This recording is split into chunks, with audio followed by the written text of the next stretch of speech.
Today, there are a lot of updates from the Kharkiv direction, and the most interesting news comes from the area of Lyptsi. Russia's Kharkiv offensive relies on African and Sri Lankan mercenaries due to troop shortages.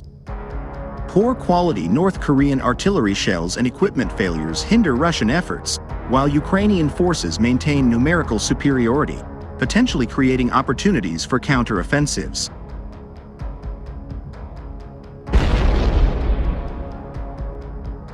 Here, the Russians degraded their main offensive forces to the point where the only way to compensate for the losses became the recruitment and deployment of mercenaries from Central Africa and Sri Lanka. In this region, the Russians are struggling to advance with a limited number of troops, attempting to justify the Kharkiv offensive that has so far failed to achieve its declared objectives. Approximately 8,000 Russian soldiers are engaged in the fighting in Kharkiv, significantly outnumbered by Ukrainian forces by at least 3 to 1.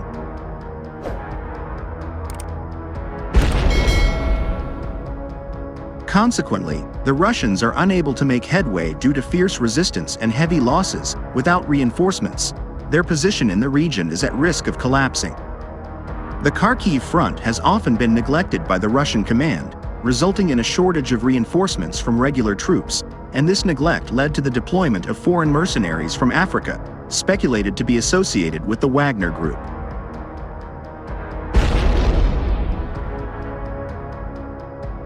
The Wagner Group previously maintained a substantial presence in Africa, with numerous military instructors and recruitment centers across Central Africa. However, it turned out that these were African recruits of the Russian army. While they are not part of the Wagner Group, it is highly likely that the Russian army is using Wagner's infrastructure in Africa for recruiting mercenaries. Additionally, many former Wagner fighters have joined the Russian military in units like Storm Z, suggesting that Wagner instructors in Africa have likely participated in organizing the African Corps.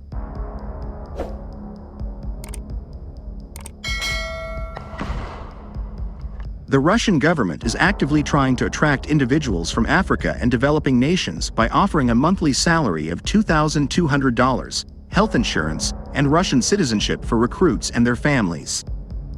This offer is highly appealing to many people from underdeveloped regions, such as Burundi, Congo, Nepal, and Sri Lanka, where the average monthly income ranges from $15 to $50.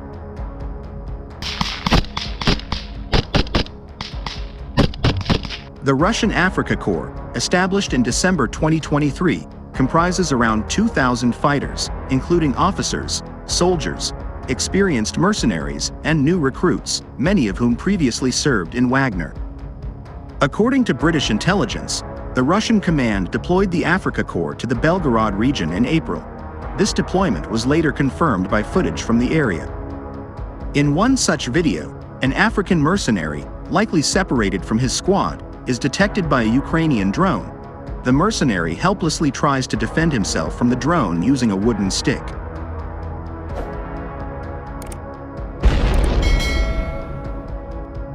Such irregular and ineffective actions by foreign mercenaries result from inadequate training and instructions, amplified by a significant language barrier. The full uncensored fight between the African mercenary and the Ukrainian drone can be found on reporting from Ukraine's Telegram channel. However, even if we set aside the low quality of African mercenaries, even the deployment of the entire African Corps of 2,000 servicemen will still not be enough to hold the lines in the Kharkiv direction.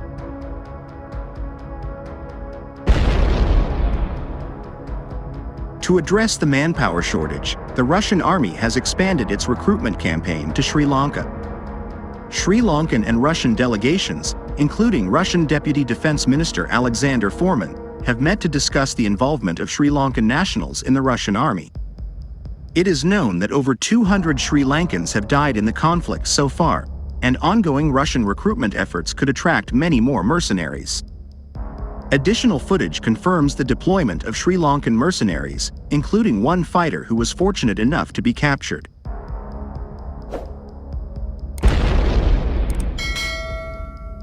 The recent summit between Putin and Kim Jong-un may indicate further deployment of foreign fighters to the front in Ukraine, particularly in the Kharkiv direction. Although North Korean troops or mercenaries have not been deployed, Russia has used North Korean Hwasong ballistic missiles to strike Kharkiv city. In addition to the missiles, a substantial quantity of artillery shells was supplied to the Russians, but the quality of these North Korean shells is inferior, as most have been in stock for decades and have become unusable.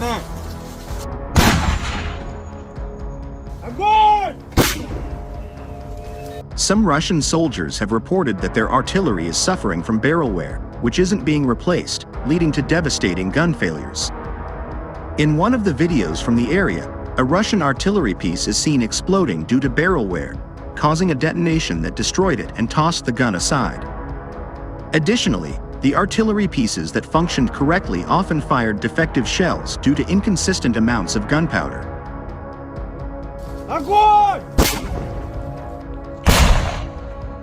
This inconsistency can prevent the shells from exploding or impacting the target, rendering Russian artillery shelling ineffective. To compensate for the lack of functional artillery pieces and shells, the Russian command had to quickly redeploy artillery from the Kherson direction to Kharkiv to prevent a collapse of the front. Overall, Russians are running low on manpower and artillery shells, leading to desperate attempts to replenish losses with low-quality mercenaries from Africa due to a lack of general reinforcements in this direction.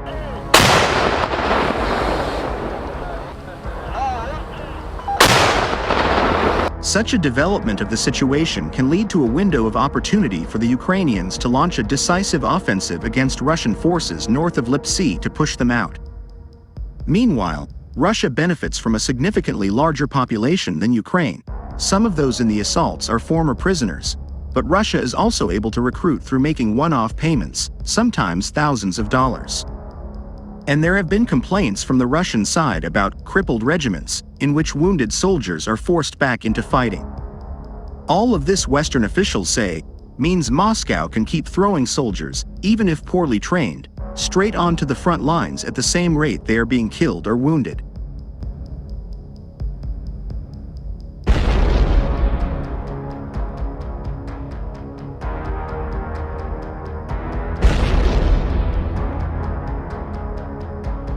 Ну,